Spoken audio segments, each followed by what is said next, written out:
अस्सलामु अलैकुम वरहमतुल्लाहि वबरकातुहू। मैं हूं सैयद अब्दुल वहाब शिराज़ी। जादू नगरी और जिन्नात की दुनिया वीडियोस का ये सिलसिला हमारा जारी है और इस सिलसिले की एक और वीडियो लेकर आपके सामने हाज़िर हुआ हूँ।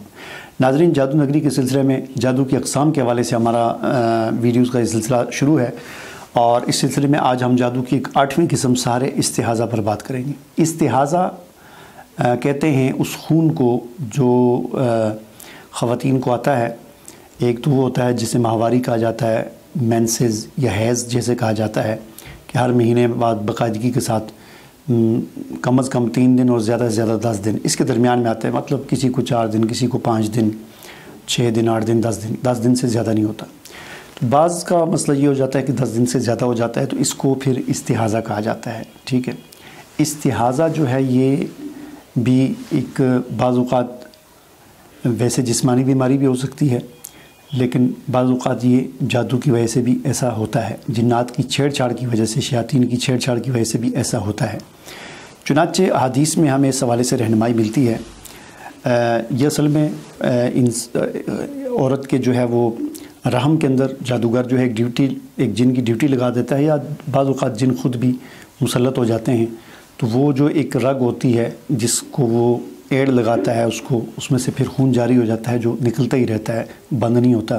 तो उसकी वजह से काफ़ी मसाइल का सामना करना पड़ता है, क्योंकि बुखारी और मुस्लिम की हदीस है। हुज़ूर नबी करीम सल्लल्लाहु अलैहि वसल्लम का इरशाद है, अश-शैतानु यजरी मिन इब्न आदम मजरद दम, कि शैतान जो है ये इंसानी जिस्म में खून की तरह गर्दिश करता है।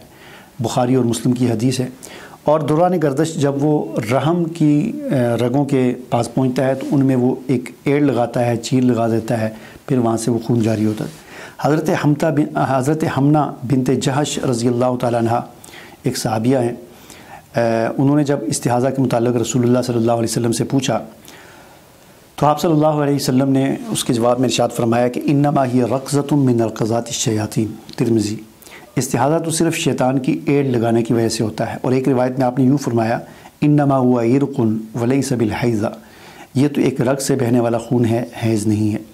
बहरहाल इन रिवायात से हमें ये पता चला कि औरत के ख़वातीन की रहम की किसी रग से बहने वाला ये खून है, और ये किसी जिस्मानी बीमारी की वजह से, कोई नक़्स की वजह से भी हो सकता है। और जैसा कि इन हदीस से पता चला कि ये शयातीन की, चूँकि वो खून में गर्दिश करते और जिस रगों में खून की तरह गर्दिश करते हैं, और जैसा कि वाज़ेह तौर पर फरमाया कि उसकी एड़ लगाने से, चीड़ लगाने से, उस रग में चीरा लगाने से हो जाता है। तो इससे पता चला कि ये इस वजह से भी होता है। कभी वैसे शयातीन के मुसल्लत होने की वजह से भी होता है, और बाज़ औक़ात किसी जादूगर के, किसी जिन की ड्यूटी लगाने की वजह से भी होता है। अब ये जो है इसका इलाज जो है वही है, जैसा कि मैंने आपको बताया कि जादू की जितनी भी अक़साम हैं इनका इलाज वही है जो हमने सहर तफरीक यानी वीडियो नंबर 108 में बता दिया है। उसी तरीके से मरीज़ा को दम किया जाए, ठीक है, मुमकिन है उस पर हाज़िरी भी हो जाए, और उसी तरीके से उसको डील किया जाए जैसा कि वहाँ पर हमने बताया है। और फिर इस दम को कई दिनों तक जारी रखा जाए, और यही मंजिल वगैरह पानी पर दम करके पानी भी पिया जाए, ठीक है। और इसी तरह उस कुरान मजीद तर्जुमे के साथ उसकी ऑडियो वगैरह डाउनलोड कर लें, उसको भी एक अरसे तक कम अज़ कम महीना 1.5 महीना उसको भी सुना जाए। इंशाअल्लाह अल्लाह ताला जो है इस बीमारी से शिफा याब फरमाएंगे। मुझे इजाज़त दीजिए। अल्लाह हाफ़िज़।